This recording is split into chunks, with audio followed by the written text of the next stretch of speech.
Christ says, I have come to speak to you in colloquial language as far as I am able, to reach people who have not yet found my letters and who presently see no reason to read them.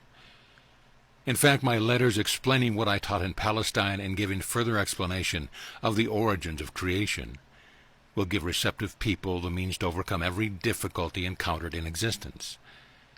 This may sound like a far-fetched claim, but it is nonetheless true. The letters give you the information known to true masters who showed that they had control of atomic states of being, by controlling the elements and creating food and objects from nothing.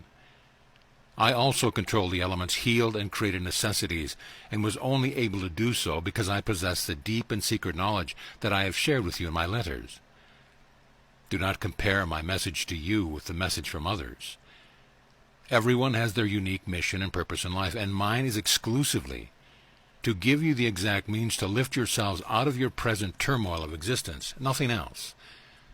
Therefore, my messages may be repetitive, but they are directed solely to inspiring and helping you to make a decision to follow Christ's way, my way, no matter how difficult you may find that way to be.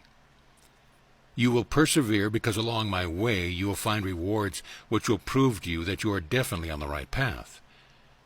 But you cannot put foot to my way until you fully realize and completely the entire universe is consciousness, awareness made visible through the interaction of electrical particles and magnetism. This is fully explained in letters 5 and 6, but reading alone will not make you a master. A true master understands that the origin of all creation is universal consciousness, and that it is a divine source of all love and intelligence. To be a true master, a person has to understand the way the universe has come into being, know intimately the true nature of universal consciousness, and has to so purify himself of the impulse of the ego that he is absolutely free of all ego impurities in his mind and emotion. When he reaches a state of inner cleanliness of thought, feeling, and action, never demanding of others, but willing and eager to give to the uttermost of all he possesses, because he knows perfectly well that he can have anything he needs, he will be a perfectly open channel of divine consciousness, which is the creative impulse within this dimension of visible creation. When he has achieved such a state of inner purity and cleanliness, he will live in a state of inner joy, peace, and unconditional love. He will understand the living world and the difficulties such living things encounter, and feel an immediate and spontaneous love and compassion for all. He will have transcended the world and its millions of self-interest, self-indulgences, experiences of despair, fear, revenge, hatred, slandering, gossip, rejection of others. All these worldly activities will go on around him, but he will not experience them himself. He will only feel boundless compassion and love for them. He will only long and yearn passionately to teach the word, the truth of being. He will make every sacrifice with joy to help people understand the truth and live in their every thought, word, and deed. He will do this because it would be painful for him to know that as people stubbornly persist in their own way, thinking, feeling, reacting in any way that their emotions prompt them to do, they are only creating more of the same misery which has driven them to seek a way out of it.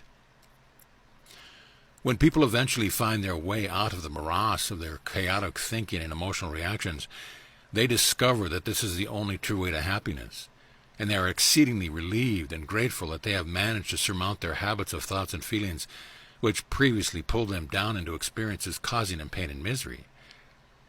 Do not marvel or question that it is I, truly the Christ, speaking to you.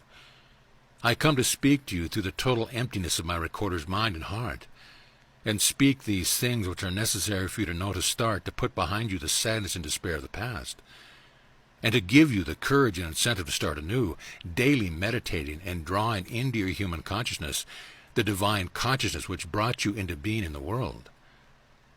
Above all, I want you to understand you are not alone in your struggle to live comfortably and happy. You are not alone in your battle to change your habits of thoughts and feelings.